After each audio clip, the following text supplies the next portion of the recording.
here for posterity's sake. Got it. And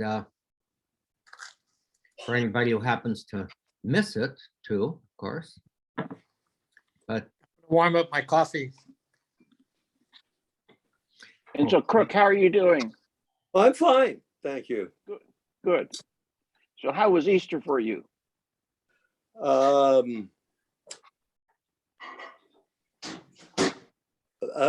Good. We went to the Easter Vigil this year, which we don't always do. which parish? Incarnation. Okay. I thought it might be St. Charles since you're involved in their RCIA. Yeah, but so am I in Incarnation. So, Oh, okay. and Incarnation has more of a, I would call it a high church liturgy, Tom. A little more high church? Yeah. Yeah, okay. A little more smells and bells? Or a little more high quality smells and bells, I guess. Oh, okay. You know, That's always good. yeah. And it's always good to hear the exultet, you know? Uh-huh. It just is. It's a great work. Who sang it? Was it the presider or a Oh, no, character? it was our liturgical director, who's a layman, Mhm. who's got an excellent voice. Good. The pastor has a good voice, but you know, the exultet is, one would have to be pretty self-confident, I would think, to undertake that. Speaking from experience, I would say yes, I did. I think I did, hello, Ned. I did the exultet perhaps about 2 or at most 3 times in my whole priesthood. I would always try to have somebody else. Here comes Gary and here comes Frank. Hey, Gary. Morning. Hello, Morning. Gary. Morning. Good morning. Good morning. Hey, Morning. hey, Gary, how are you? I'm good. How are you, Tim? Beautiful. Are you, hey, Gary, are you coming to North Carolina this spring for golf?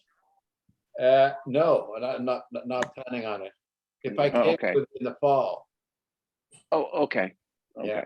Yeah. Are you a You golfer? go, you go to Pinecrest, Gary? Don't you have some friends who have a place in Pinecrest?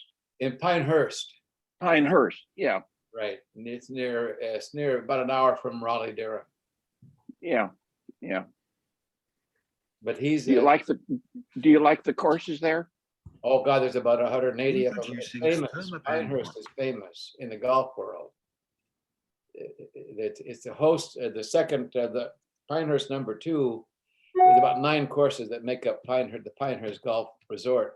Number 2 is the U.S. Open is held there every so often. Uh-huh. It's a very prestigious course. Is that where you play? Well, I don't play number 2. I tried it a couple Oh, times. okay. I decided it showed me that I'm just a hacker. Most courses show that, so there you are. My late wife sold my golf clubs in a yard sale when I haven't used them for a long time. So You know, your life is happier.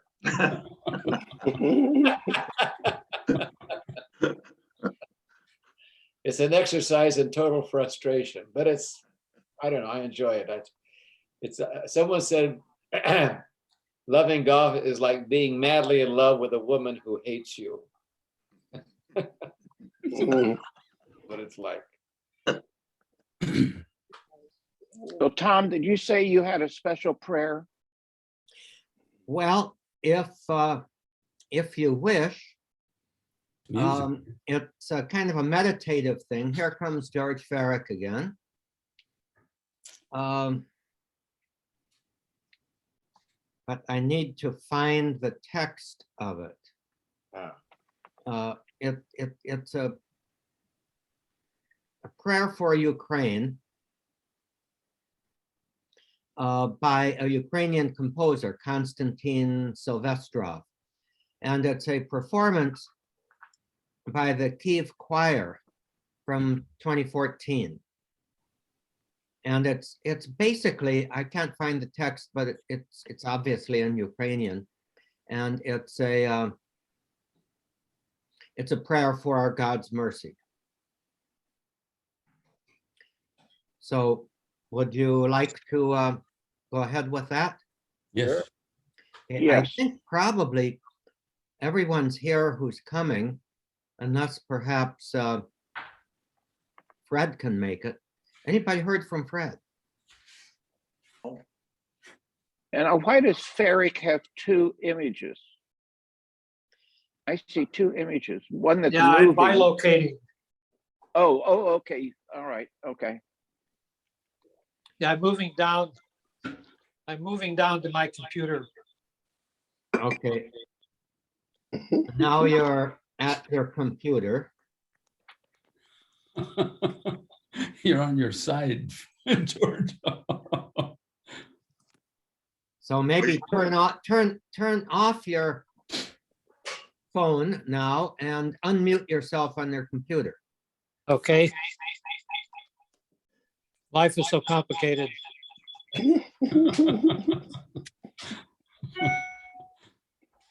Okay. Okay. Now get rid of your iPhone. There we go. How's that? It's still on, actually. Why It don't you- is. Just Two of them. muted. There you There go. it is. All right, you did it. Is it off? Yeah. Nope. No, There's only one George now. No, now it's back. Okay. Hey, George, There you have a go. I team- just left. yeah, drive a Okay, stake well- through the heart. That's Okay. what We'll all start to worry if there are three of you. Well, that would be much more fitting, perhaps. Yeah, that would be, Group. I'd be entering the triune dimension. That's right. So are we okay with beginning with this? It's a 4-minute meditation Sure. and I hope that you'll be able to hear it okay. I'm never quite sure about the sound in these things. I think it would help if while I'm playing it, if you all muted yourself. Okay, And let me get it up here. Screen share. Okay.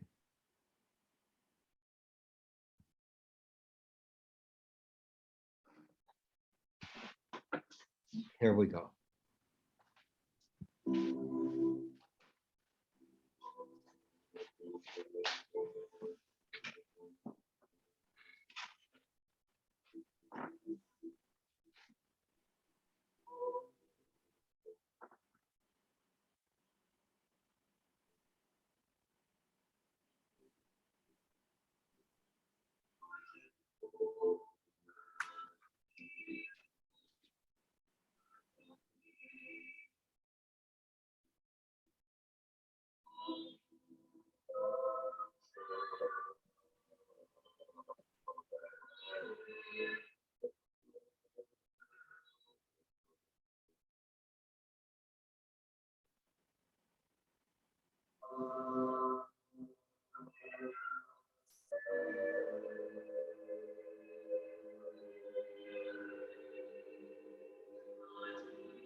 I'm told that you can't hear any words. Correct. Okay, you can't hear the music. Well, I'm gonna have to go back to the drawing board on that one. Otherwise, I'd just be wasting your time hemming and hawing trying to look for it. Let me see if I can put up the words, if I can find them. Okay.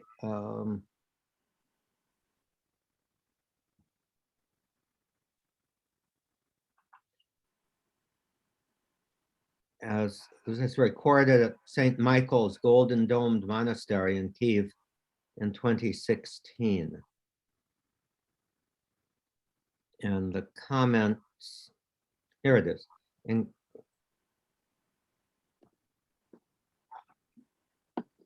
the words are, God protect Ukraine, give us strength, faith, and hope. God protect Ukraine, our Father, our Father.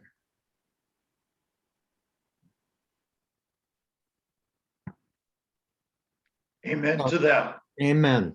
Oh, sorry that Okay, I think I'm gonna have to do a little bit of practicing on how to best optimize the sound in these screen sharing, because they always turn out to be a little less than ideal, but I'm going to.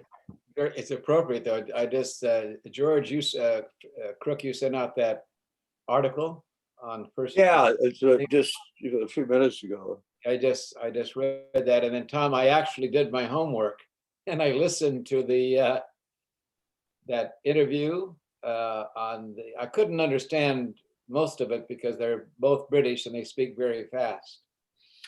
So Yeah. In fact, I listened to it again this morning, and I kind of feel that they speeded up the sound for the podcast, which means I'm going to listen to it again because it is so jam-packed with information. Yeah. But I'm going to slow it down. But it's very relevant. I mean, the more, I mean, I just every morning I read the paper about what's going on there. I shake my head. It's just so sad. And then for the Russian, what's his name, Kirill? Yeah. You kind of, it's hard to imagine. But I guess we've been accused of it. I mean, I guess we've been accused of the same thing, to imagine that kind of bloodshed.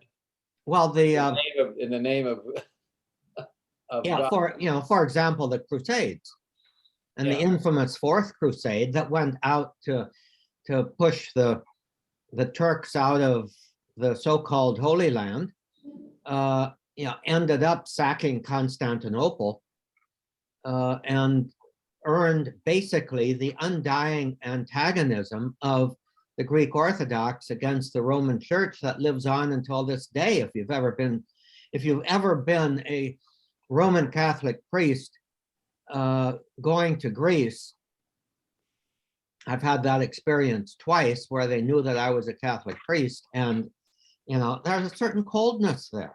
not by everybody, but they just haven't forgiven us for that Fourth Crusade. You After- sound like there are some survivors of the crusade that are still hanging around. The memory survives. No kidding. The memory survives. Our Western culture has pretty much obliterated our long-term cultural memory. But That's true.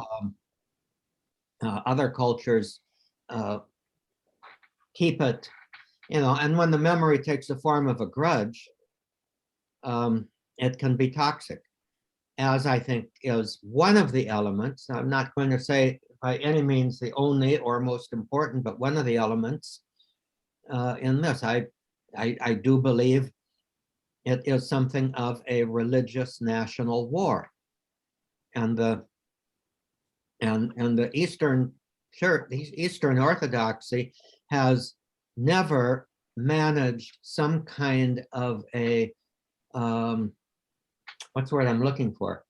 A workable separation of church and state. God knows the Western Roman Church has struggled with the church-state issues too, up until the Second Vatican Council. Is it a fair comment that the media makes that the Ukraine is a Christian nation? I have nothing to back up my question other than curiosity. So is it traditionally a Christian country with a lot of practicing Christians? Or Yeah, Kiev was the place where Vladimir, I think the Great, or Vladimir II or whatever, in the 9th century, 10th century, was baptized. And along with him, all of the Russians, they were pretty much one people or one group of tribes, basically, as most of them were at that time. Isn't to some extent what Putin is doing being characterized as some kind of Christian memory, solidarity, persecution, etc.? There's an old saying, and then I'll shut up, but the old saying is corruptio optimi pessima. Corruption of the best is the worst. And this whole business of Christianity united to an authoritarian state, which Russia has never not been an authoritarian state. And people there have no cultural experience or memory of democracy, none whatsoever. So it becomes toxic in the hands, if you will, of an authoritarian despot like Putin. He can't rely on communism to justify his toxic nationalism, so he relies on the church. And certainly not all of the church or even the church leaders are with him on this, but Kirill certainly is. Yeah. And in his estimation, we are all heretics. Well, that article that George sent us just recently, sure traces Kirill's history as simply an echo of Putin, wealthy, almost to the extent that Putin is, I guess. 30,000 for a watch? Oh, God, help it. And then they tried to apply, what do you call it, erase it? But in feather the it out or next whatever. picture, it was reflected, wasn't on his wrist anymore, but it was reflected in the surface of the table at which he was sitting. Oh my. Because they screwed it up. Well, $120,000 watches are regularly being stolen in Beverly Hills. Right off of people's wrists. right off of people's wrists. But not Catholic priests' wrists.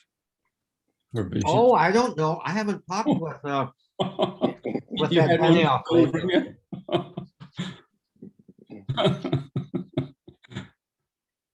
You know, speaking of the George, long, Ferrick, you're muted. George Ferrick, yeah, Eric, are you muted? he is muted. There I he goes. said, Oh, I think Corleone has one. That makes sense. Perfect. has one what? One of those watches, 120,000. $120,000 Oh, watch. yes. But, He- you know, I'd like to get back to Gary. You know, you mentioned listening to that video where it was kind of jam-packed. right. It was about authoritarianism, and one thought that came to me, you know, is this what you got out of it, that they were saying about 30% of the population, any population, kind of might be authoritarian partly by heredity? That's true. That's Mhm. Yeah, what that's she kind of says. what I got out of it. Yeah. So I thought to myself about the current church.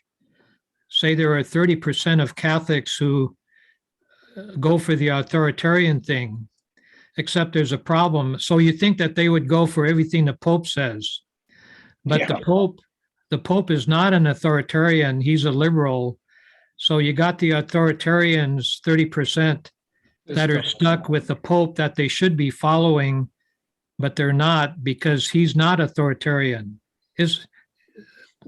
That's kind of the way I see it. Is it a dilemma, or do you see it differently? I think there's a real problem there.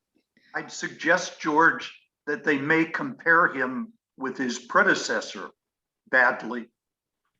Well, to me, I would compare all the predecessors badly to him.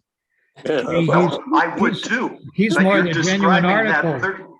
You're describing that 30%, and I think to a certain extent, we're trying to understand them. I think Francis has got some authoritarianism in his makeup. He does, Yep. yeah. He Yeah. should. He Yeah. should, or he shouldn't be Pope. Yeah. I read him described recently as a sort of a traditional Jesuit superior who listens to whomever he listens, and no particular channels, and then makes up his mind. And okay, I've decided, God damn it, it's time to obey me. And is not amused if he's not. Didn't the Jesuits banish him to Germany or someplace? Yeah. Yeah, I think to get his doctorate. Yeah. And I think that's where he ran into that painting of Mary the Untier of Knots. I think so, yeah. Oh, is that true? Okay. Yep. Okay. What do you Yeah. talk about? I'll have to be back in a while, guys. Okay, Bob. And he, Okay, Bob. Bye, Bob. Yeah. and he also became a devotee of Romano Guardini Yeah. while he was there. He was Yeah, doing his yeah. doctorate. He never completed his doctorate, but he was No. doing it on Guardini. Yeah. Okay. Hey, Frank, help me out. What does that imply?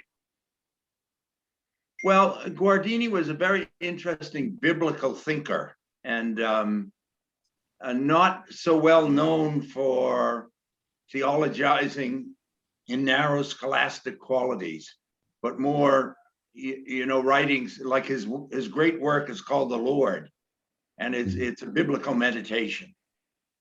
So, and there's a debate going on in the church now. It's kind of categorized as Rahner or von Balthasar. Mhm. And Rahner's getting criticized as being too humanitarian. In other words, he starts with human experience and then applies revelation to it, if you will, if apply is the right word. Whereas von Balthasar starts with revelation and then goes to human experience. And so Rahner is seen as being too wrapped in philosophy, especially in Heidegger and not in Thomas Aquinas. So there's a real kind of debate going on in terms of theology, and then the debate kind of gets translated, it seems to me, a little bit as to the whether the approach is systematic or pastoral in terms of how you deal with issues and how you preach, what you talk about, etc. I mean, the rest of you can comment on that. That's it's kind of my take on it. My comment would frankly be, I think both, let's say Ratzinger and Bergoglio, Benedict and Francis, are both have a pastoral heart and a strong sense of the, shall we say, dogmatic tradition. The difference, I think, is that Benedict starts with the dogma to lead to and inform pastoral practice, and Francis starts with pastoral practice to get to, okay, if this is what we're supposed to do, then here are the consequences for how we believe. Because let's face it, his encyclicals are also filled with statements of faith. They are filled with doctrine. But he gets there through what does it mean to smell like your sheep?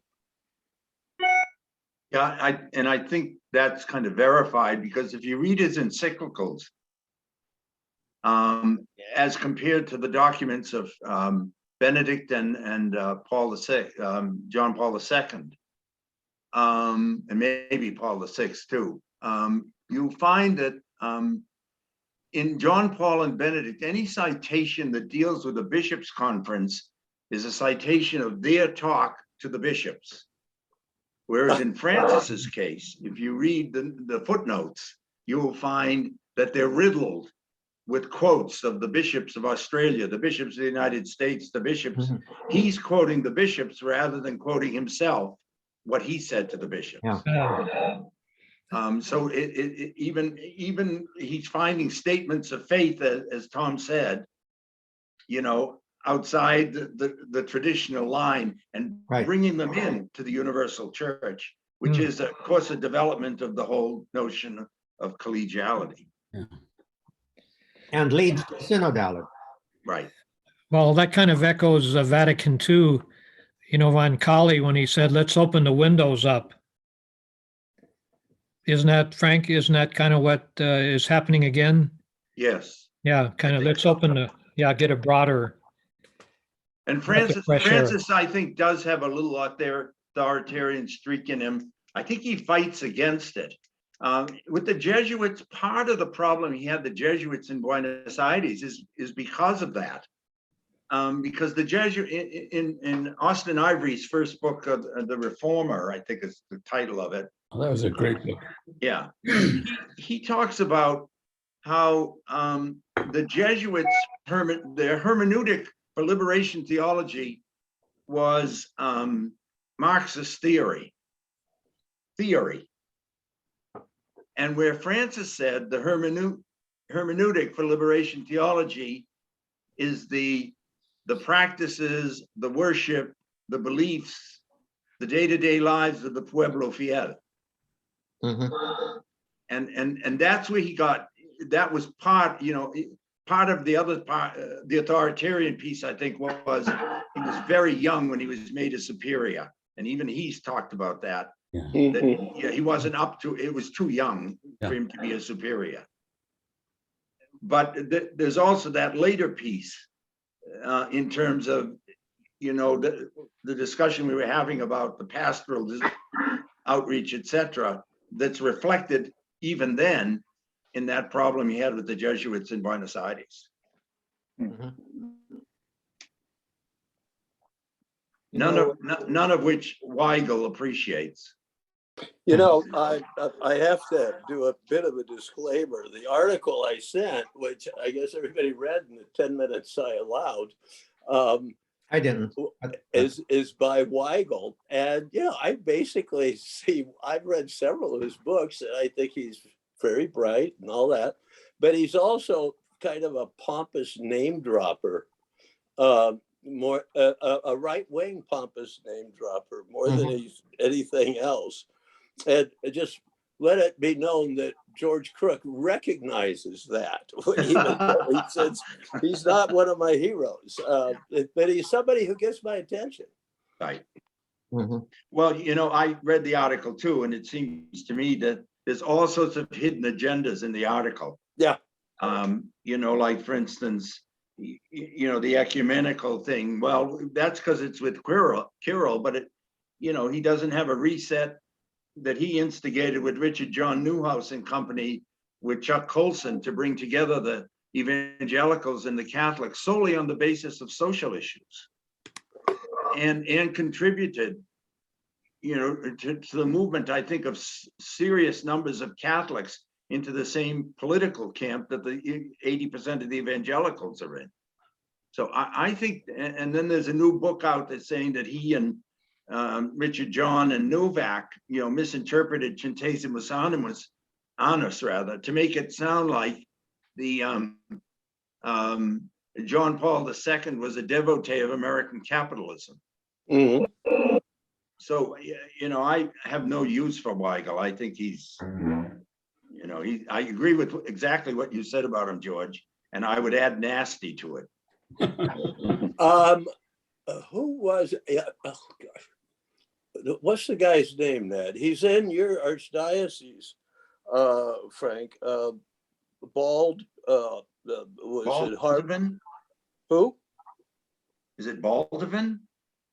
No, the guy, he's a priest. He taught at Harvard, consulted with the Pentagon during the Clinton's administration about just war philosophy. Brian Hare? Yes. Hair, yeah. Yeah, Hare, when Tom Chavoya was executive director of the Justice and Peace Commission, he had Hare out here twice to put on seminars/retreats for about 10 people, you know, and Ned and I were among the 10, and he was wonderful. I thought he was absolutely wonderful. Yeah. I thought he was absolutely wonderful. Yeah. Yeah, but I remember asking him after during a break if he knew of Weigel and what he thought of him, and he said, of all the right-wing critics of me, of Brian Hare, Weigel is the most bitchy and vituperative, you know, on a personal basis. And he is, right, Gremer? You met him. Yeah, yeah. So, John Gremer, how do you know Weigel? This is not a good time for you to ask me because my memory is amazingly shattered. Okay.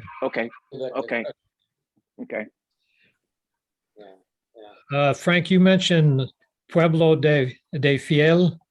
Pueblo Fiel, I think is how Yeah, it do you, says. for some reason, Ivan Illich popped into my mind. I don't want to be a name dropper like you mentioned, George, but Ivan Illich, does anybody have any take on him? He seemed to be a very progressive, I think he was an Austrian priest, right? Was he a Jesuit? No, he was a priest of the Archdiocese of New York. Oh, was he? Okay. Yeah. Anyway, he did some pretty interesting progressive thinking down there, it seems like. He was in what, Cuernavaca or someplace? Yeah.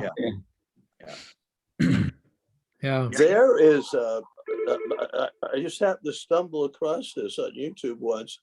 I was watching some video about the Holocaust, and there was Ivan Illich as a kid in Vienna in a home movie in black and white.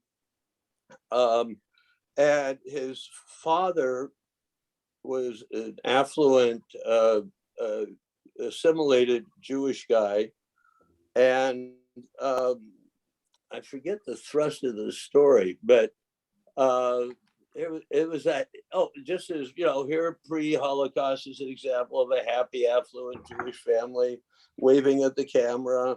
And the young man on the left went on to convert to Catholicism and become a priest, you know, the narrator is saying.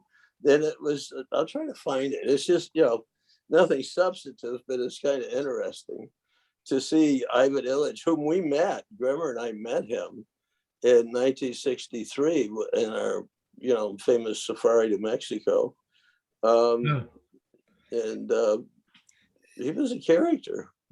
Yeah, I remember he wrote about the deprofessionalization of medical, Right.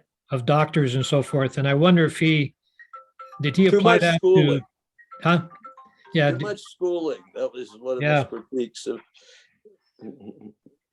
but I remember you could go to Mexico and go to a pharmacy and get a pharmacist to inject something into your derriere if you had a fever, instead of going to a doctor, you could do that type of thing. Well, he actually, wasn't this the place in Cuernavaca that, wasn't the word culture in the title? Yeah, because he talked a lot about culture. I remember one of the things he talked about was, we had gotten so adept at moving people around that we'd screwed up transportation because you can't move around any major city in the country when work lets out. So, we solved one problem and created another. And that was he did the same thing with medicine, I think. He began to think in those terms. He was very challenging. Yeah. I wonder if he applied that to the church too, so that you could deprofessionalize the church. Somewhat. Or declericalize it. He certainly wasn't liked by the folks in Los Angeles, the hierarchy. Well, of course, with Cardinal he may very well have been well known to Cardinal McIntyre, who also was a priest of the Archdiocese of New York. Yeah, yeah. They can't have overlapped long, though. I mean, assuming Illich got here to the U.S. in the 40s, McIntyre was, on a train coming out here in 47 or 48. But they would not have been mutual fans, right? Well, but Illich has been dead 30 years or more, I would say. He died in 2002, according to Wikipedia. Oh, okay. All right. But that centro down in Cuernavaca was a magnet for a lot of people that wanted to learn Spanish and work with the Mexican people here. And thus the Cardinal might very well have known about it. And of course, he would have loathed and abominated it. The bishop down there, remember, Gremer? I mean, that was the first time I ever heard a mariachi mass. And I just thought it was so bitchin'. I mean, go into this 16th century cathedral in Cuernavaca with a lot of modern furnishings inside. And all of a sudden, this mariachi bursts into the mass. And it was rather cool. My son lived in San Antonio for 6 years. He's in the Army, so he was at the hospital there. And when his third child, they hadn't baptized the third child. So it was my wife and I, it was our time to go to, it's Thanksgiving was our holiday. The other in-laws was Christmas that year. But the other in-laws who aren't Catholic, actually, the mother's Episcopalian. She called and said, "Why don't we all come together and have the baptism?" So my daughter-in-law, I don't know how she did it. She arranged to have the baby baptized in one of the 4 mission churches in San Antonio, Asunción, I think it was. And so we arrived for the baptism, and the place was full because it was a Sunday morning and there were tourists, etc. And so they escorted us. So you have this little kid named Owen Daly in the middle of this kind of diverse community with a Mexican flavor in a Mexican church and a full mariachi band.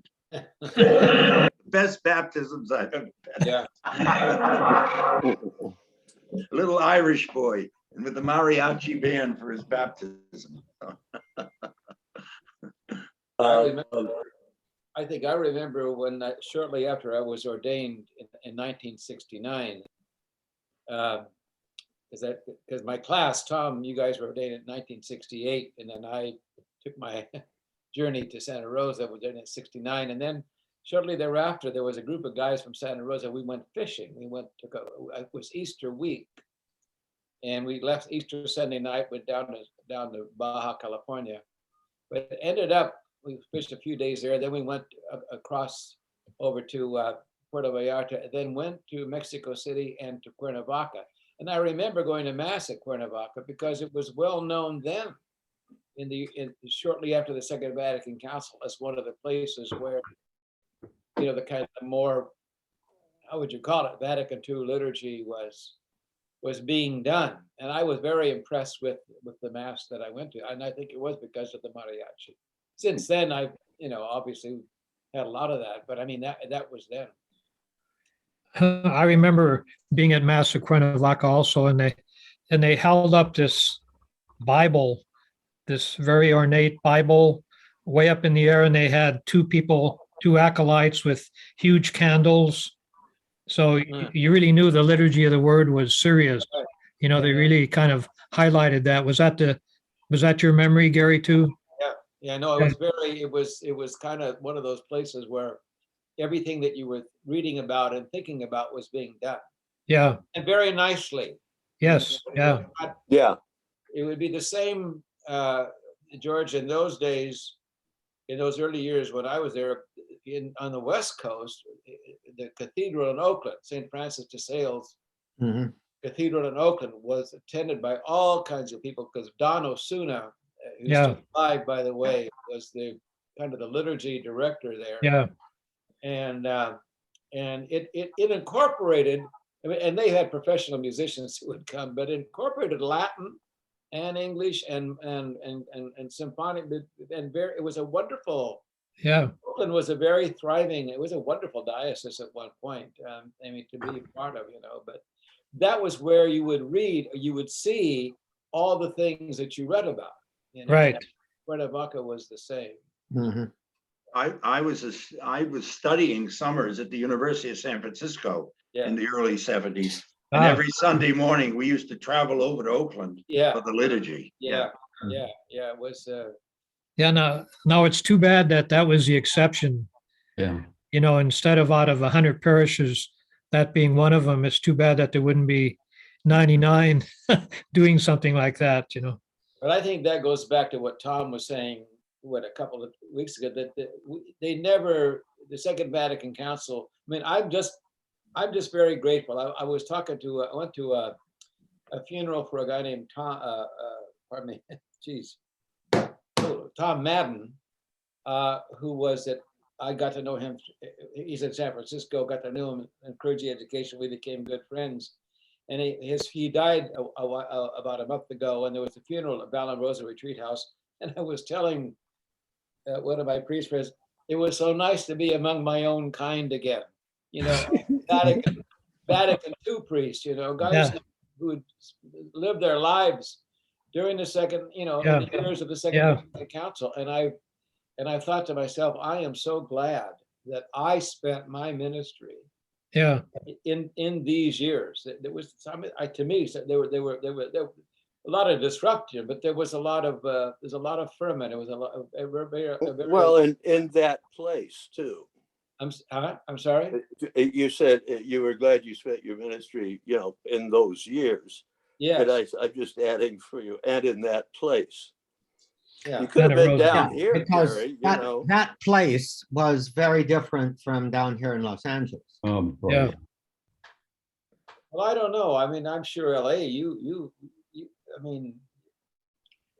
I mean, my experience over the years is that, I don't know, nobody has a program, but when you get together with priests from around the country, we're all having the same experience, you know, and I think didn't Los Angeles have that too? I'm sure they did.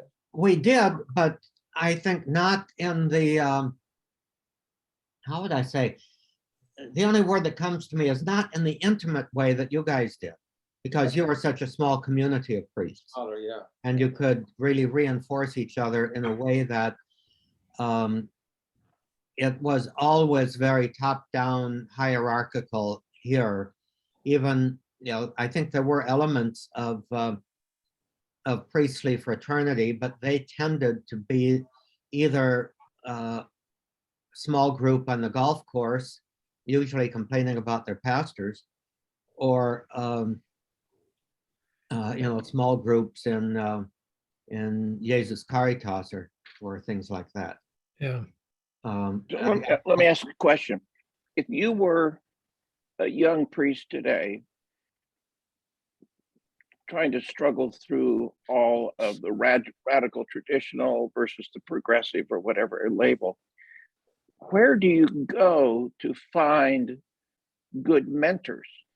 I mean, maybe mentor is not even a word that young priests think about, but I'm just wondering, because I've seen such lack of awareness of what else is going on around the church on the part of this young pastor that we have, who's just been ordained 3 years and has been made pastor.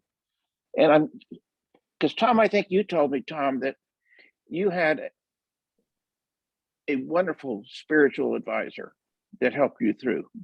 Yeah. And that Ferrick, you did not, and that Gary, you did in your first pastor. Yeah. So from what you know, where are young guys going? Well, I'll tell you what, in Santa Rosa, now the cathedral is the, the concrete realization of Basha Church. Our bishop is Basha, and he's one of these ideologues, the same old thing. And in the cathedral, it's all enacted out, and they send the young guys are sent there.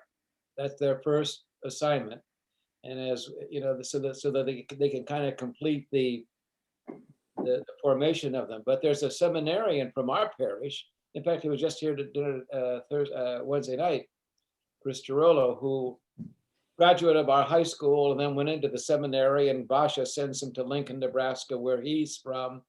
And of course, Chris comes back wearing a cassock and a lace surplice and loves the Latin Mass. But Chris is also, and he's doing his pastoral year at St. Eugene's at Cathedral. He has come to dinner at my house every month. He calls me up. He says, I need to come and talk to you so I can get my head balanced, my head cleared, and it's really, and the other night we had a Chrism Mass, which was, I won't go into all it's like stepping back into the whatever. And then there was a dinner, and Chris came and he was sitting with a bunch of the priests of the diocese because he does not want to be Tim. While he likes the more Latin liturgy, if you will, or the Latin Mass for his own spirituality, but he's not an ideologue. He's not the rad trad, and he doesn't want to be. And actually, he told me that the benefit of this pastoral year at the cathedral is this: it's the via negativa. He has learned what not to do. So there are young guys. Tom, I went to Mass. I was at a funeral down in where Tim Nichols is in St. John Danny there. Yeah. And there was a young priest there that I met who was ordained within 2 or 3 years. And he struck me as a normal, young kind of guy coming out who really, I don't know what, the liturgical bent is, I don't know. I know what I like, but if they have a heart for people, if they care about people, that's the most important thing. And he struck me as a normal kind of guy. Yeah. I think, and I think that there are a fair number of those. I'm not so sure that they are in the majority of the young priests coming out, but there are a fair number. And I think that, if you look for them, there are mentors. And often I think they function somewhat informally, the way that, Gary, you're a mentor of this priest that you're describing. Yeah. And it's because he wants it. Yeah. There's Oh, yeah. a guy, there's a priest in our diocese. I met him once. His name is Father Arsenius. He was ordained up in Baker, Oregon when Basha was the bishop there. And Arsenius didn't want to work in a parish. He wanted to be like in a monastery or pray or in a hermitage. You know? Well, he finally came down here and they signed him way out in Mendocino, up on the Mendocino coast, a little town called Elk. It's a very tiny little place. And I met him at an ordination months ago. And at the ordination, at the very end of the ordination, I was sitting next to him. I wanted to say to him, you know what? You win the prize. You had your hands folded that way for 2 solid hours. I mean, I couldn't believe it. But anyway, there are a couple of young priests who go to see him. Really? Kind of spiritual direction. It's what they want. And they share that. Arsenius doesn't say Mass in English, I don't think. I think he says the Latin Mass. I mean, so I think it's because it's the kind of guy that it's kind of what the guy wants to do, I guess, that determines that. And then I'm sure the seminary helps to form them one way or the other, you know. But, Well, but it sounds like your bishop wants them oh, to yes. come off the assembly line, Yes. Yes. fall off the conveyor belt, all Clones. cloned. Yeah. Frank, how do you see this thing of mentorship in terms of having been in and then going out and coming back in? Well, the first thing I noticed when I came back, I mean, I noticed it sometimes before I had come back to the ministry, and a little bit in the seminary, but I was in the seminary with older men. Yeah. You know, many of whom were kind of priest wannabes anyway. And so, but when I got out, I organizationally, I felt that the biggest shock was that while some of the gestures of Vatican II were fairly obvious, the theology of Vatican II was almost absent. And so, you know, we have, you know, women lectors and lay Eucharistic ministers and girls serving at the altar, and aren't we progressive?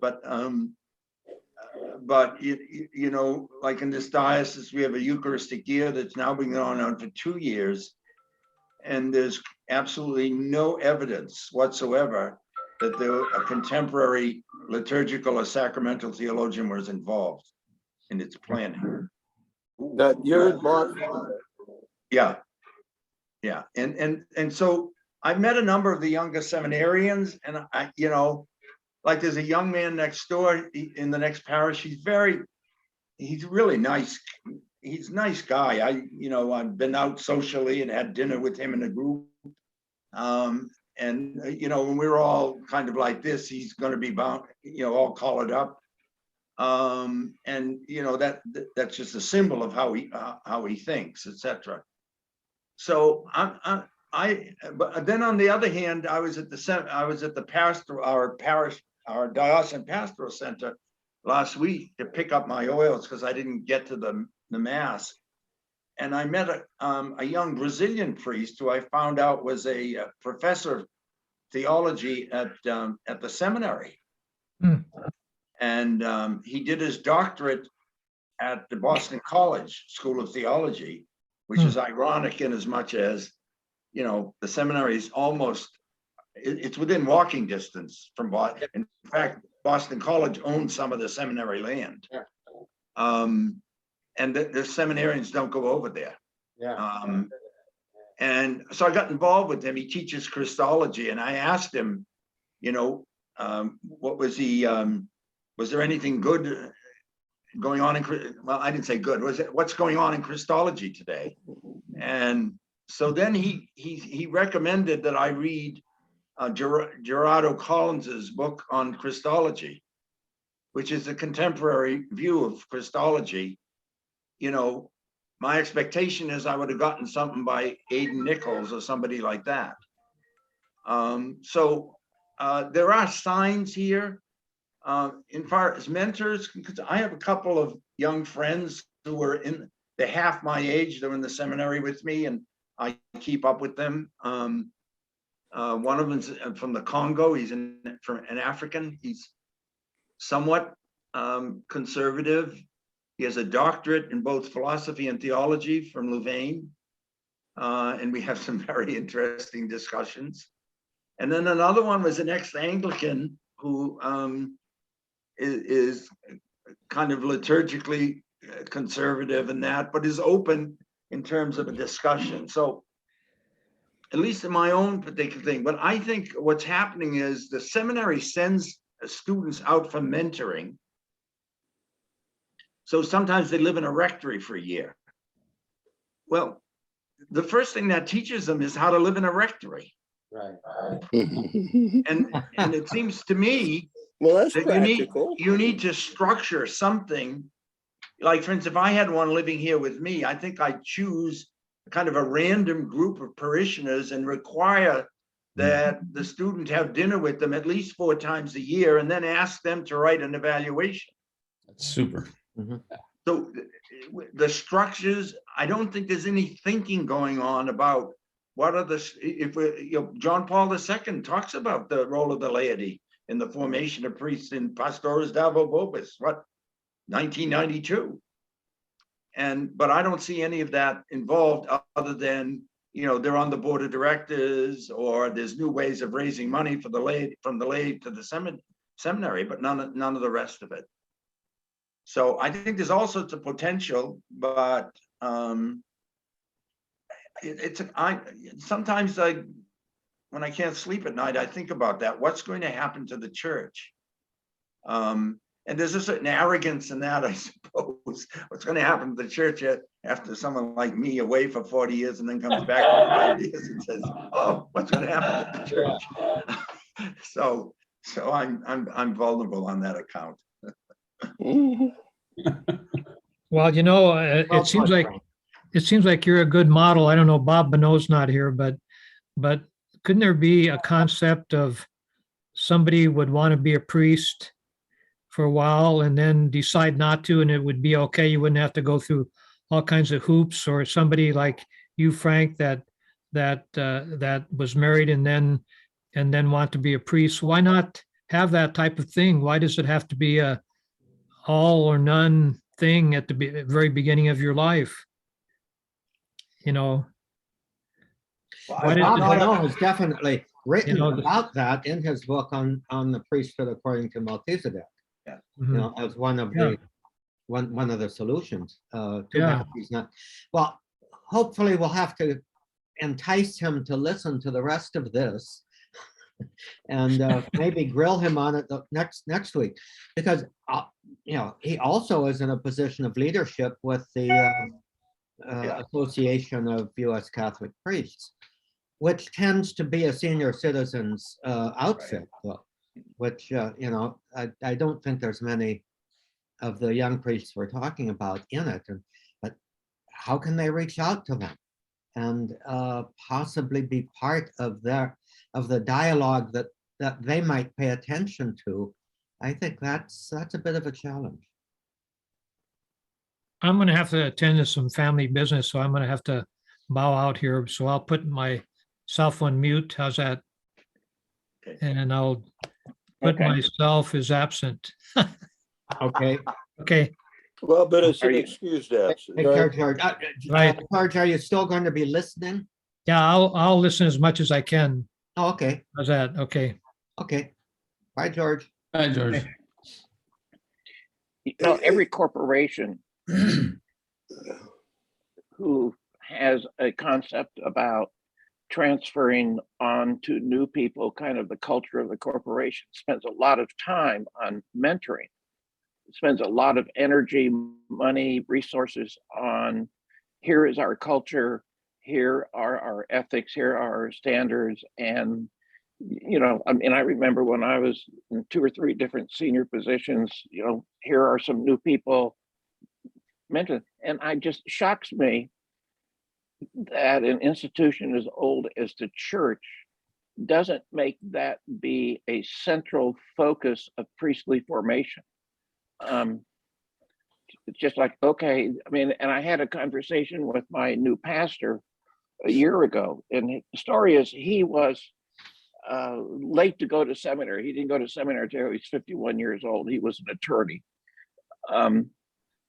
was married, had his marriage annulled, went to seminary, went to a seminary in Cincinnati, and so came down here, and he was an associate pastor in a parish about 300 miles from here called Greensboro, North Carolina, very active parish. But his pastor had only been ordained the year before. And so I said to Father Cook, I said, well, what was he helpful? And he said, no. He said he didn't know anything. And so we'd sort of sit around and say, well, what do you think we need to do here? And I said, well, I said, come on, you're a smart guy. You were an attorney in a big law firm. I mean, who do you go to? And he said, well, we don't go to the bishop. You know, the bishop has no clue. The bishop is pretty much hands off on the parishes.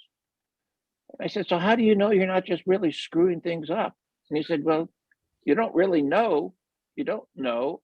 He said, I guess I can look out in the congregation, you know, and see people coming to mass. But then he was pastor 3 months before COVID, and our governor shut down every church.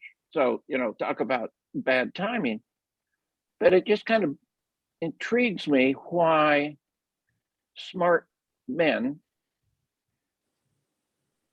who run these seminaries don't try to develop enormously good, powerful support systems for new priests. I just don't get it. Is it because of arrogance? Is it because I don't know. I don't get it. And back in our day, it was just cluelessness, I think. But now it seems to me that there ought to be a hell of a lot of clues that we need. Yeah. Well, you know, in our day, there definitely was a mentoring system.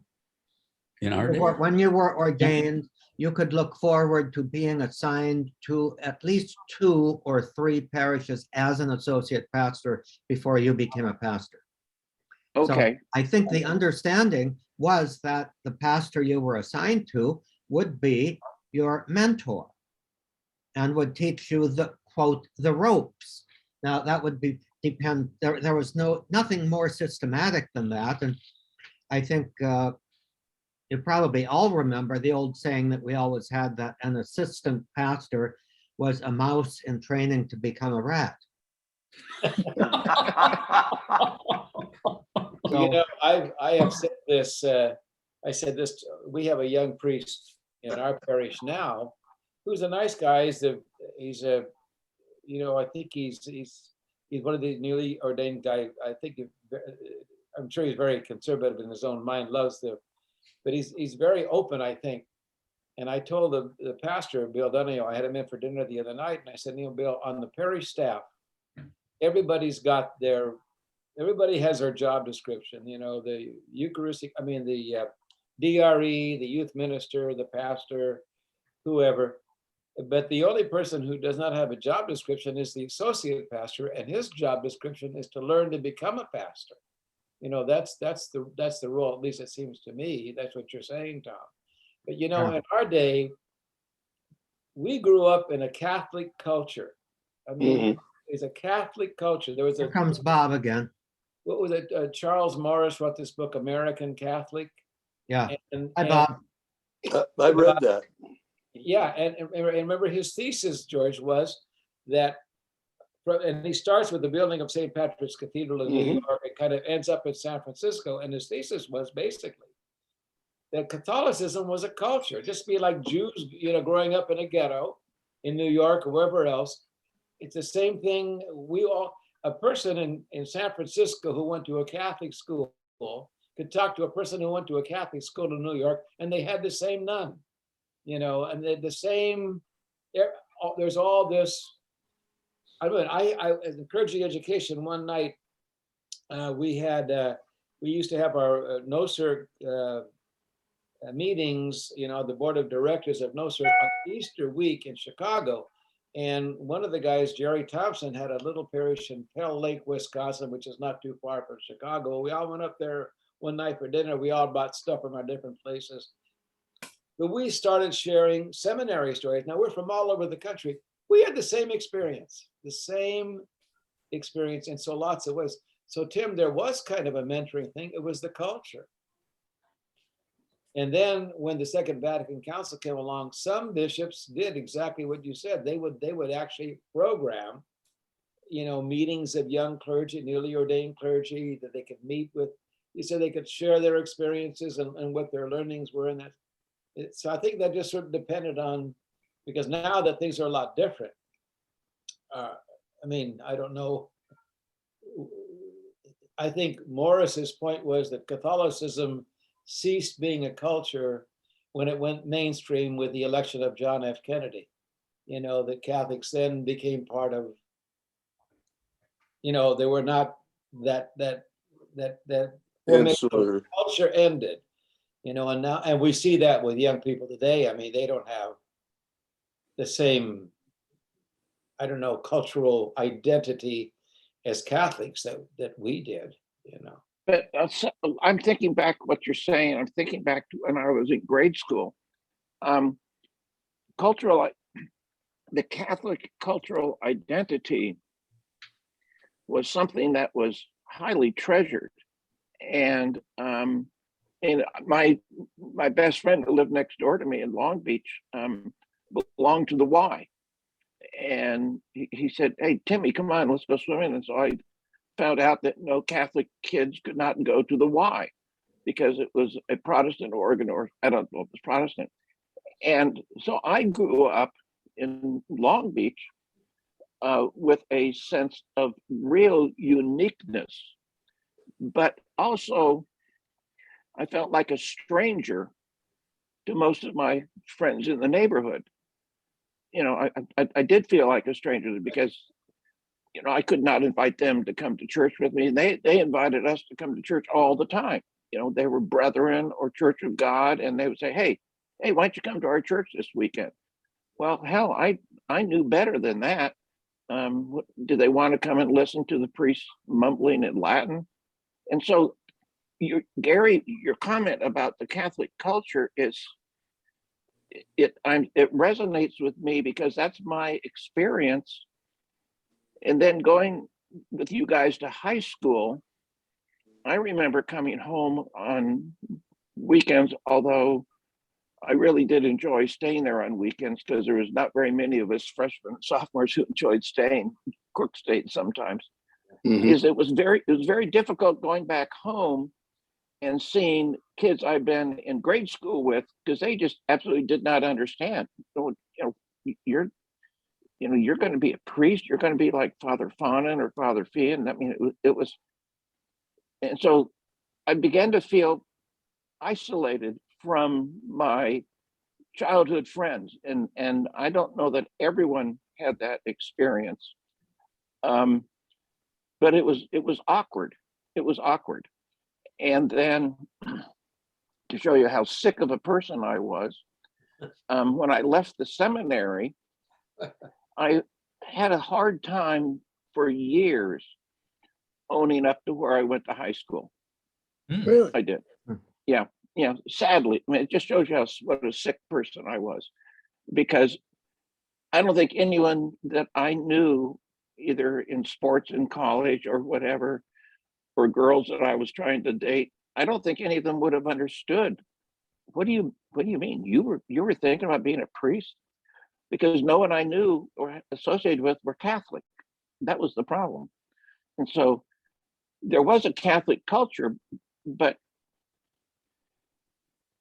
it seems to me that we were taught to stay separate and unique. It was something that was ingrained in us. And I don't know whether or not that was good or bad, now that I think about it. Well, I'm rambling, but it's just, yeah, enough. I think you bring up a really valid point. I'm reflecting kind of on some of my own thoughts and feelings around those times too. I've never ever had a really wide circle of friends, but so I didn't have the problem of trying to explain myself to a circle of friends. Probably my closest friend at that time in grade school was, believe it or not, Gary Kinzer. Really? Yeah. And that friendship really didn't endure very much into the seminary, into the priesthood either. But we were close in grade school. But I'm just wondering, you described yourself as sick twice. Oh, yeah. Now, okay, if you're going to continue that metaphor of sickness, what healed you?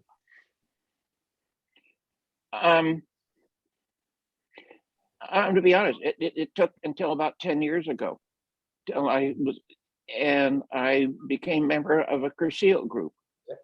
And this Cursil group in my parish there are no holds barred in a Cursil. I mean, you have the trust and confidence in your buddies.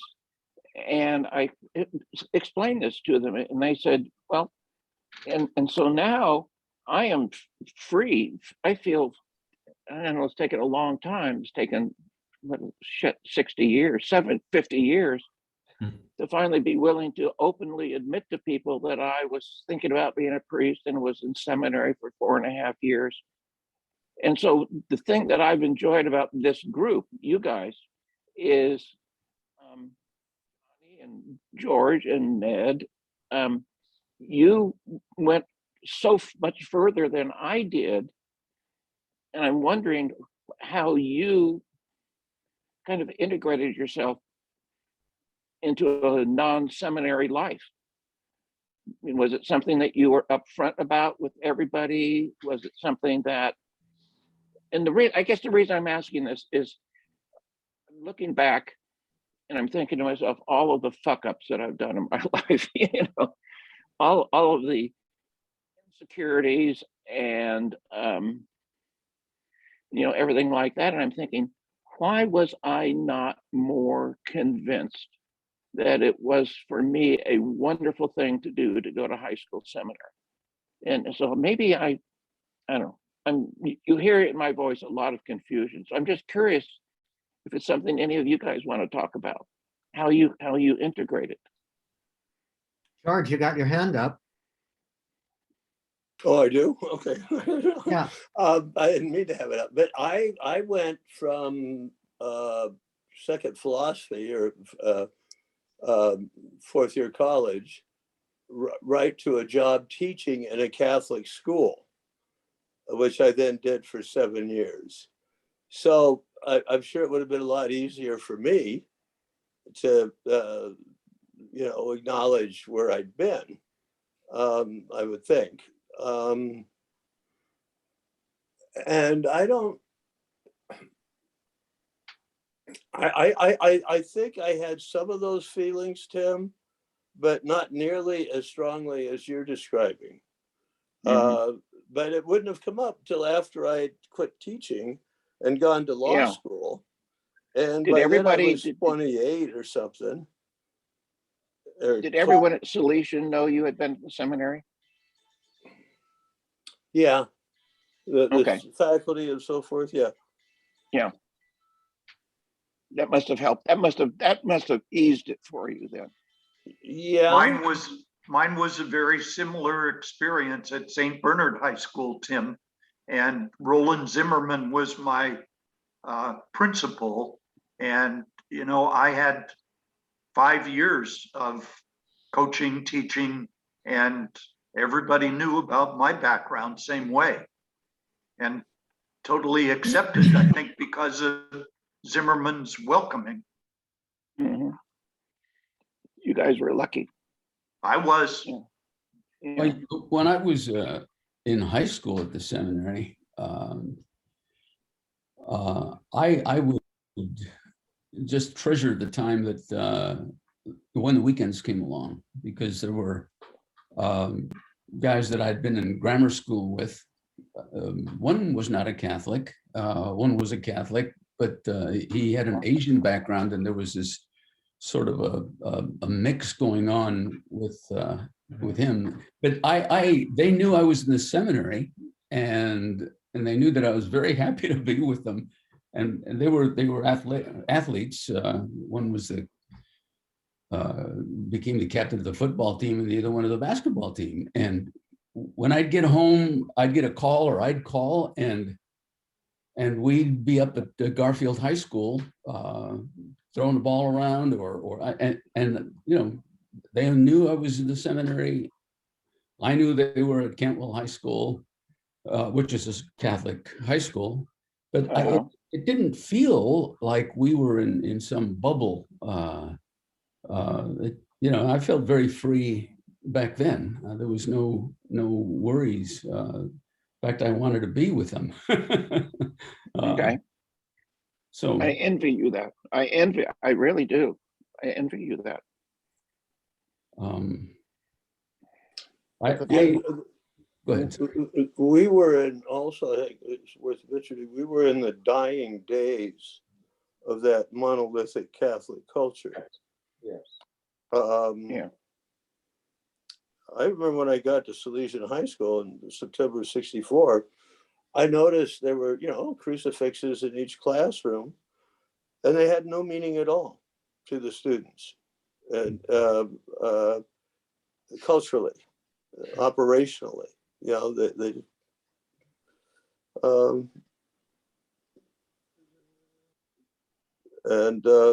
it might have been JFK coming, you know, took us into the mainstream. You know, the interesting thing for me is that you know, I when I went to the seminary, we all started off, Frank and Bob, we all started off in high school.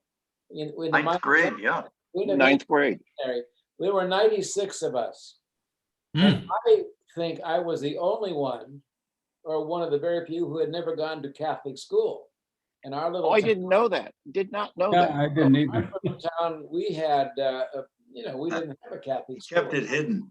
And I remember taking the entrance exam for the seminary, and I was surprised that I was accepted, you know, but then I was. So were we.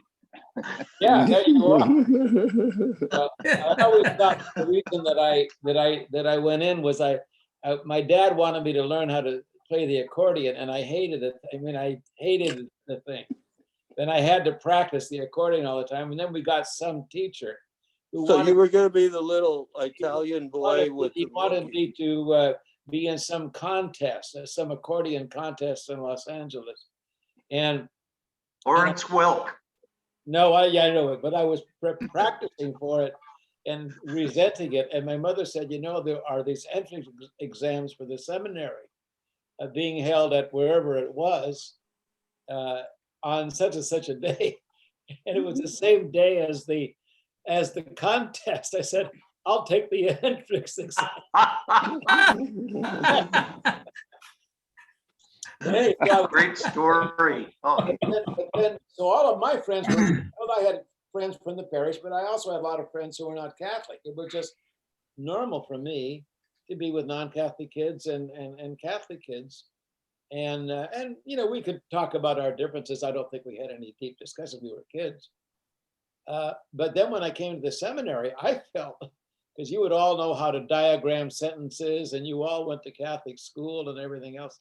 So I always had a kind of, as Dave Shaw used to say about me, you know, I never really totally bought the whole package from the very beginning because of my experience of not being in that constant Catholic culture in school or whatever else. So I've always had kind of and maybe it's the Italian in me, I don't know, that just always a little bit of a, you know, kind of a, I don't know, you don't buy the whole package. Well, what does that mean, Gary? I'm really curious about that. Well, I mean, it's just like, I don't know how to say it. Clericalism, for example. You know, you understand, it's like we all now understand the institutional church, and we know what the institution, you know, you don't buy into the institution totally. You know what I mean? Can I ask, what was Dave Shaw's excuse for not buying the total package? Because I never thought he did. I don't know that. I just remember telling him. He's reminded me that I said, yes, but of course you never bought the whole package in the first place. So I don't know how to say it. Yeah. And maybe that was a healthy thing. I don't know. I mean, I grew up, obviously I became much more institutionalized. And it really was after the seminary, my first pastor, who really helped me to kind of, break. Gary, do you know if there were any other classmates that had not gone to Catholic grade school in our class? I don't know. Because George, you have any idea? No, I don't. I'd be surprised if there were. I mean, Yeah, the Catholic grammar schools were the feeders for the seminary. Right. absolutely. Yeah. I've often thought about my brother-in-law, the former Bishop of San Bernardino. He was the ordinary out there for more than 20 years. And never once did the whole sexual abuse scandal touch him. And I remember him saying once, I don't understand guys, which is what he'd call his fellow bishops, guys that have any tolerance for this at all. These guys are criminals. I call the cops. He didn't move them to a different parish. And my point being that he himself had never gone to Catholic school for one day through college. No kidding. Before he went to the seminary. And so, he was not, I guess the whole clericalism thing was just far more alien to him than it would. Now contrast him with Mike Driscoll. Mike Driscoll, remember Mike Driscoll? Yeah. He was from Long Beach. Long Beach, yeah. Right. For our dormitorian, etc. And Mike is auxiliary out in Orange County. When Al Ramos started his career of, nefariousness, Michael transferred him down to the Diocese of Tijuana, where he wound up as the president or whatever of an orphanage, for God's sake. Yeah, that was, Would have been like shooting fish in a barrel. Wow. For him. Was Mike Driscoll noted for his fabulous singing? And wasn't he in some really well-known boys choir? Oh, the Mitchell brothers or somebody? No, The Mitchell boys? I don't know. because I think he was from a parish next to St. Athanasius. Because we would drive up from Long Beach to San Fernando on weekends together. Yeah, that's okay. Anyway, Bob, could I switch this over to Bob, the silent Bob Bonnot? While you were away, we were talking a lot about mentoring and the influence of younger priests and the number of younger priests, that we lament about and who are, ultra trads and that kind of thing. And it was kind of commented that, where are the younger priests finding mentors today? Who could be available as a mentor? And it just seemed to me that the Association of U.S. Catholic Priests, whom you are identified with on online here, is a group of priests, most of them mature, to put quotes on that, but who would be in a position to address how do those of a Vatican II mindset, how can we relate better to this up and coming generation of priests that tend not to have a Vatican II mindset? Do you have any thoughts on that? Well, I don't have many thoughts on that because I haven't had the direct experience myself. My last, I was out in California or way out of the diocese working in media for 19 years, 87 to 2006. I did live in a parish up in Granada Hills. But there were no young priests there where there were some, the pastor was Bob Milbauer. Oh, yeah. Yeah, Bob was the pastor and he welcomed me in and we became good friends. We golfed together and all that sort of thing. But I don't remember there was any young priests there. I left there in 06 and came back to Youngstown. But there were like Filipinos, I think, were the ones that were coming in there at that time. So Bob and I got together and had a good time, but I never had a kind of consistent experience with younger clergy. So, I was, just think, I was I was a young guy in the parish, earlier than that. And then I had 2 pastorates and 1 administrative year and things, but I was by myself. When I was in St. Stephen of Hungary, I was by myself. There was no younger priest that was there with me.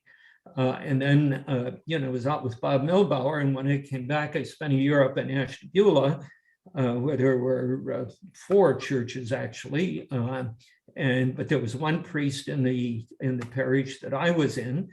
And they were not youngsters. There were no assistants there that I remember. So they were priests that had already been around for a while. And then from there, I went to Struthers and I was there for my last 9 years. And when I first went in, it was a very interesting thing because I was getting a newly ordained, a young priest who was supposed to come over to my place. And then down in Canton, in one of the biggest and wealthiest parishes in the diocese, there was a younger clergy. I never got to know the guy. I knew his name at some point. And I'm even forgetting exactly who was the pastor there at the time, but he got very sick. And so they moved this newly ordained priest down there, and with he became a pastor of, I think he was there for a couple of years. He might have had someplace else he was, but then he wound up in the northern part in Ashtabula County, and he had 2 churches that he was kind of responsible for, and within 5 years he was gone. He got into some kind of trouble. I don't know what it was. He was very active. So I never really had much opportunity to shape with him. When I went to Struthers, there was a Slovakian priest, young guy, that had been there for 4 years and had been, he had done his seminary training over in Pennsylvania. I came over from Slovakia and got his training there. I came to the diocese and was out in one of the suburbs. And then when he was ordained, he became the associate at the parish that I later then became. So he had been there for 4 years, I think, and he was then scheduled to go down to Catholic U to become a canon lawyer. But because of these shifts that went around, they got him to stay 1 more year. So he was with me then. Bright guy, very active guy, a very organized guy. And I would say I didn't have any sense of alienation, that he was coming from some different context. And it may have been that because he was with the pastor there, that interestingly, this is a kind of a sidebar,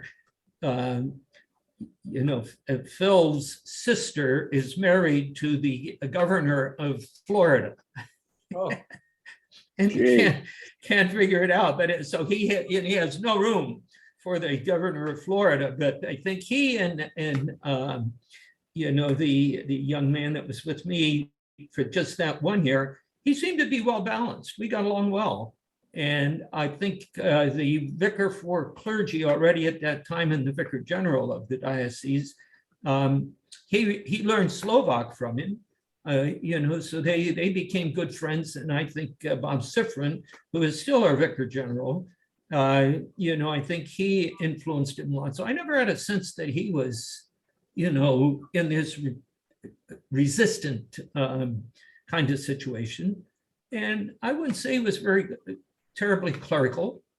I think he related very well to people, related well to young people, seemed to get along with priests. He was a little bit of hard line, especially when he came back from canon law, and he is our vicar, what do they call the vicar for canon law?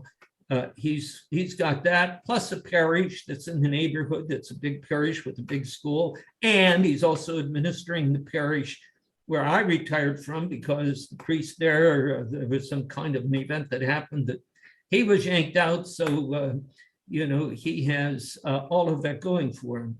So I never had, to answer your question, I never had a lot of experience of close connections with priests. I more got the way other priests maybe talk about them. And a lot of the younger ones, were gone fairly quickly. We had a couple of guys that went over to North American. They're back. They seem to be fine, but they also seem to be in their own bubble. Can I rephrase the question? Yeah. And that is, why isn't the association attracting younger priests? Well, they're not interested, for one. I think they're of their own cliques. I think that a lot of the older guys are critical of them, are not observant of them. I think few of them have direct experience with the younger clergy. They haven't been part of their formation, and seldom have they had an associate, a young associate, that can help form them. In terms of mentoring, excuse me, but Yeah. To move it along a little bit, in terms of mentoring, how do you think that gap could be bridged? Because it seems to me that institutionally, there isn't much else in the American Catholic Church that I know of that is in the unique position to bridge that gap than a group of priests who label themselves the Association of U.S. Catholic Priests. How is there any strategy being discussed in the association for bridging that gap? Well, I'm not on the leadership team anymore, and I would say no. That's shocking. We've invited. Does We have anyone offered know? them. Can I ask just one question, kind of a codicil to that? Does anyone know of any diocese or archdiocese in the United States that has a strategy in place for bridging that gap? Gary's boss does, but with his program of sending them for their first year of ordination to his cathedral. But that's not that's not bridging the gap. No, far from it. Opening the gap. Well, it's molding them, I guess, so there won't be a gap between Yeah, him and them. yeah. Given my experience, which is a long time ago, when I went to the Diocese of Fresno, or I went to the Diocese of Tucson, I found that the priests there had an esprit de corps that I just envied. They knew one another, they respected one another, they made fun of one another, they partied together. This formality and respect and somehow I felt encapsulated when I was in Los Angeles. I always felt limited and I needed to be careful about what I said, what I didn't say, etc. And then in Fresno and Tucson, it was wonderful. And Gary, when you talk about going to the your diocese and you found this openness and Great spirit among the priests. just wonderful. Now, Tom, you said, yeah, there was a way to mentor priests. You get sent to a parish, and the pastor was to mentor you, to help you, to introduce you to all this stuff. Well, maybe because of the unique situation that I was in, I didn't get ordained, and I was supposed to be, I don't know what, in the parishes that I was sent to. The guy that was supposed to be the most limiting of all became a very close friend, and we just had somewhat the same experience that Gary, you did with your first guy. He was jolly happy. He was completely rad trad, and he told me that. He said, "I'm crazy." He was right. Ned, yeah, he was. He said, "I'm crazy. I love my parish. I relate to my parish the way I am. I'm a very introverted guy, but I like being with you and talking with you, and you do what you want, and I'll just tell you when I have any problems." And he never had any problems. The first guy and the last guy wasn't ever there. The first guy was just, poor guy, he was just sort of dying, declining. I never had any kind of thought that there was a mentoring situation, except with the guy that was supposed to squash me. And I loved being around the guys from Tucson and Fresno, because the pastors, the bishop, the older guys mixed with the seminarians so well. And I think, Tom, whatever system or structure there was to mentor young priests was a function of the personality of the pastor. Mhm. And I didn't find a whole lot of pastors that I could relate to.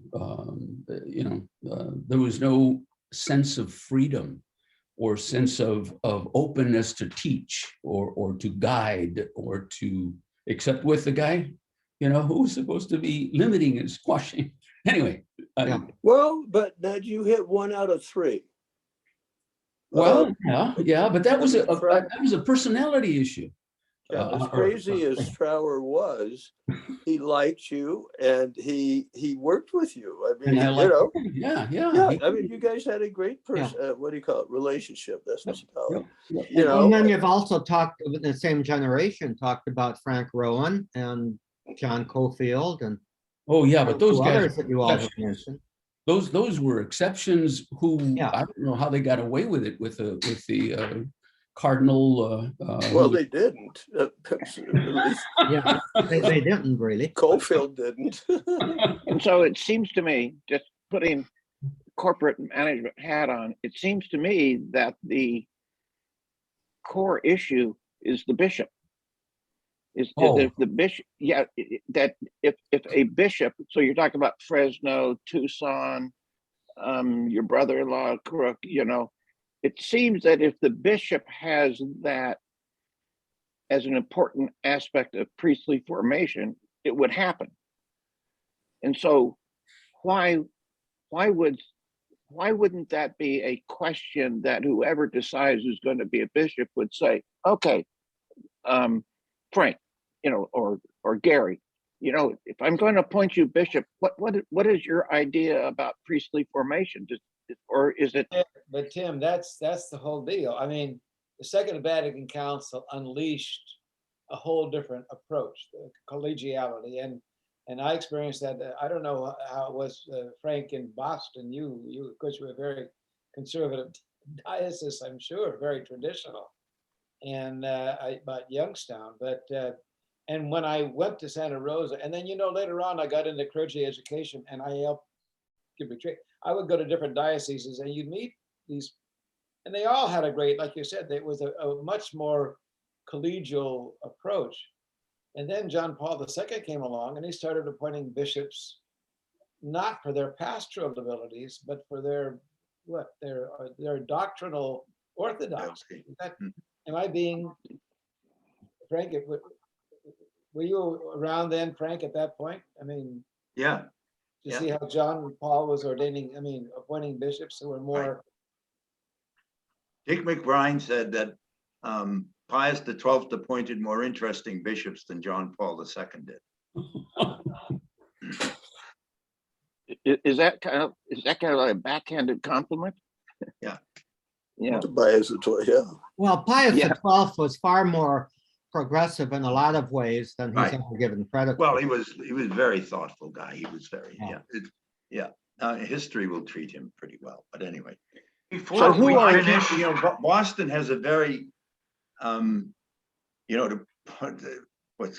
lot of stuff coming together here for me. We've had a very strong Catholic culture. Yes. Extended, look, I live in a town, I have a home, my own family home in the South Shore. And in the next town, there's a state highway that was built sometime in the 50s. And it's the only state highway in Massachusetts that begins and ends in the same town.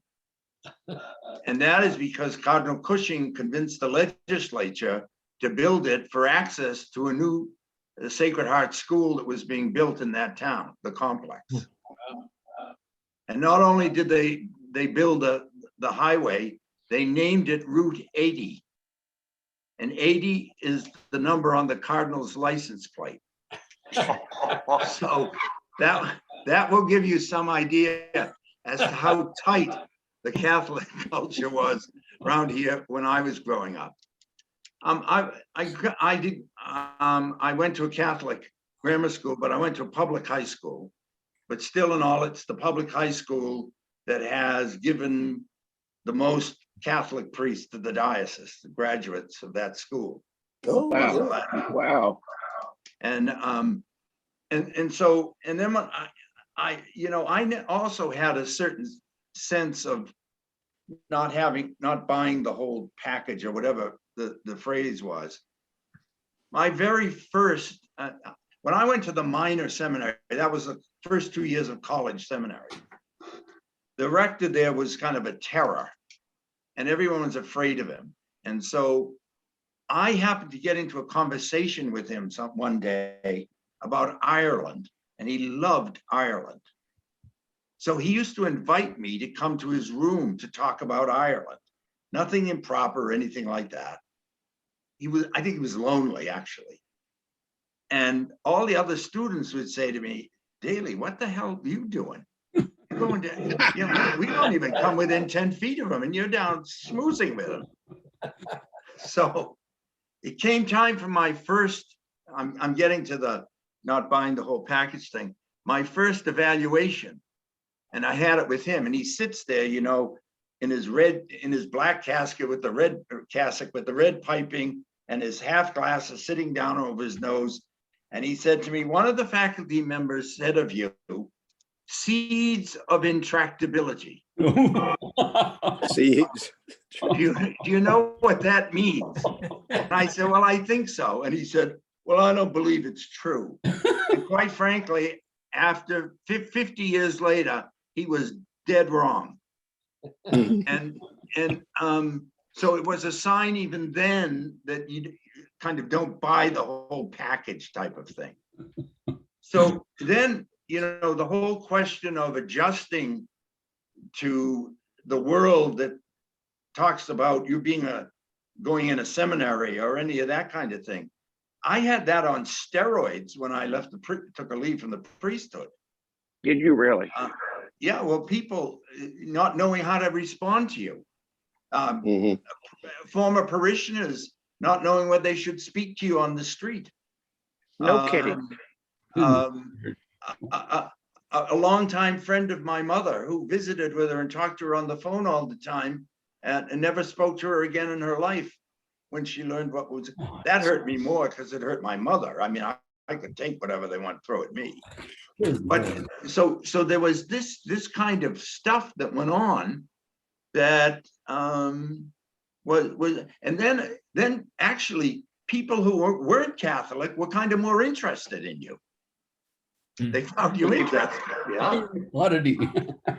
And so, I mean, that's kind of moderated, obviously, with a lot of what's going on today.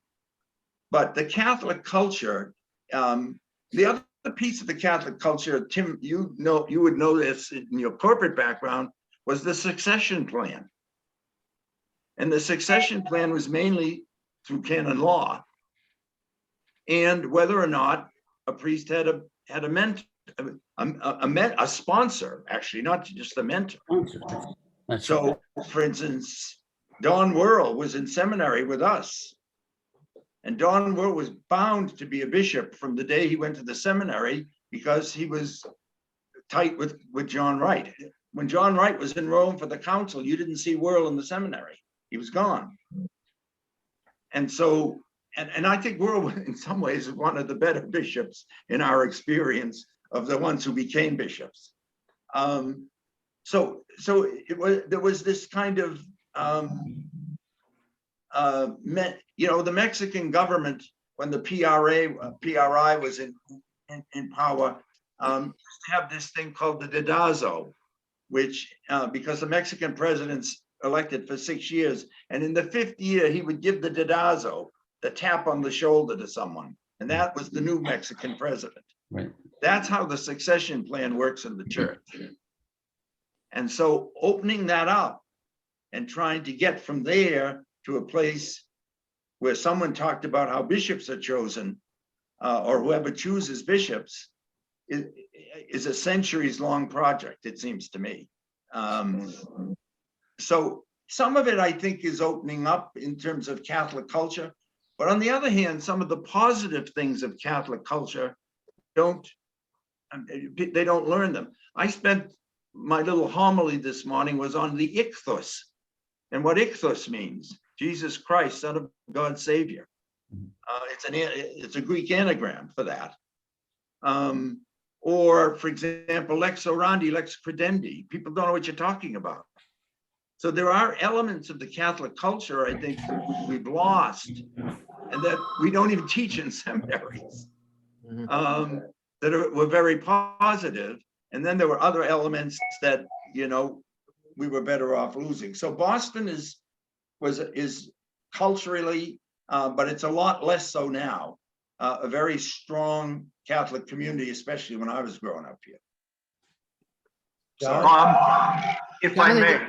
John's turn. Jump in. We've had lots of conversation about clergy, seminary, and all. I am very curious, what's up with synodality in the church now? I don't think there's much in terms of Hasn't the Pope asked for synodality to go throughout the church, throughout the world? Right. But I think it's perceived as upsetting the apple cart. Yeah. I don't even take it seriously. I mean, shame on you. I think one reason it's not taken seriously is it's, at best, it's seen as another damn thing they're throwing at us in the midst of a whole bunch of other damn things. Now, is that how the clergy take it? I don't know. I really don't, but that's how I see it being heard, and whatever I know of implementation. I don't think there was any education as to what synodality. Well, for one thing, synodality depends on listening. I don't think any of our leaders still know how to listen. I think that's why the red flag comes up for me in that subject. Yeah, so it becomes another one of those, let's say, strategic planning exercises where you get everybody together and ask them questions, and then you compile the results and formulate goals which are basically the same that you wanted to do before you did the whole damn thing anyway. And then it goes up on the shelf for the next thing to come along. Well, yeah, that's, I think, how it's been perceived and sold. As I read, like the Vade Mecum and the letter that the Pope sent out at the time, I think it's pretty profound, has profound potential. Yeah. That he wants to start a listening church. And that, as a matter of fact, synodality is not, like here we have this wonderful thing called the New England Town Meeting, where the town meets as a legislature every year to determine the budget, et cetera, for the town. The school budget, the operating budget, the police operations, et cetera. And people vote on it every year in the New England Town Meeting. And I think that some people perceive this as that kind of a meeting to gather information, et cetera, that we can do something on. There's a quasi-liturgical aspect to synodality that appears, it seems to me, in the Vade Mecum, which is the manual that they gave out, that emphasizes the fact that the Holy Spirit acts in the people of God. And that, I think, is completely lost at this point because of the fact that I agree with Tom as how the perception about it as just another thing to be done, another program to be run through, et cetera. But the deeper understanding of it, it seems to me, is that it's much more profound than that. Yeah. I spent my last 6 years at St. John Newman Parish as director of adult faith formation. And if I were in that position and heard this come down, I'd have been dancing. And there were connections throughout the parish, men, women, young, old. I mean, but I think, you know, after I left and what happened with the leadership, I don't think it's there anymore. Yeah, you know, Johnny, I think you had the experience and the heart to be able to hear and see the potential of synodality. You know, your whole experience says, this is what we've been waiting for. This will draw it all together. And I don't think many people have that. Sad to say. If I may, I think Francis has been plugging for this from the day that he became Pope. Yes. And, you know, he, I think he's very much into that. He's from South America, Central America, and they've been at it for a decade or more, several decades. I mean, they really have taken that seriously. And I think the way he has run the synods, you know, of the bishops, and 5 or 6 years ago, he announced that we have to move in this direction. And now he's making it move in that direction. The problem is a lot of the bishops are waving it aside. A lot of parishes are waving it aside. Same thing as with Laudato Si, let's say. They don't, you know, okay, nice, but they don't even, people don't even know that that was put out and we need to act on it. But I think there are dioceses that are taking it seriously. And the one that pops out best for me is John Wester in Santa Fe. He was on a program that was explaining this thing. And I mean, just to hear him talk about what he had going in his diocese. So I think they're a minority, but that is the direction that the diocese, that the church is going. And I think that we need to get on the train with that, and little by little, more and more people will become synodal. I'd like to ask George Crook, did Bishop Barnes hand his diocese over to somebody who's oriented that way? I don't know. Ah. I'm not impressed with the new kid, but you know, that might just be loyalty to my brother-in-law. I don't know. You know, that I think, because Bob, I think Tom, when we didn't know who you were, Tom had us, you gave a talk to some Catholic women's organization, I guess it's in Youngstown or whatever, about synodality. So you know a lot about it. And I think, and as you say, it's in the United States that it's more uneven, and I think in other parts of the world it's different. In fact, isn't there a big set to among some of the more conservative hierarchy with some of the German bishops because of what is coming up from the people in Germany? I mean, they want to undo a whole lot of sexual morality.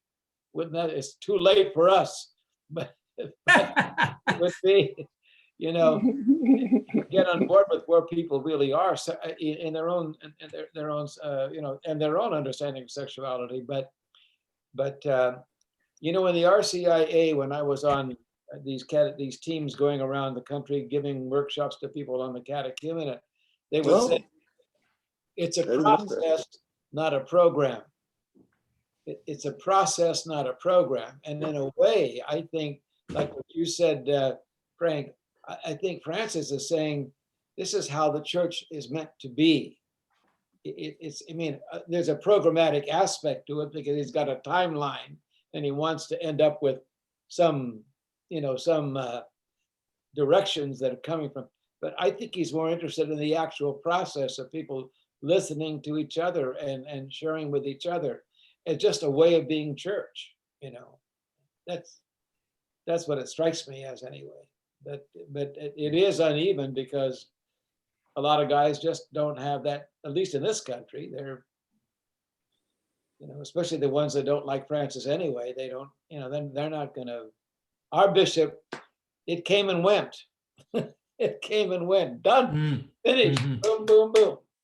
I have no idea. He had 5 meetings throughout the diocese, one evening apiece. That was it. Boom.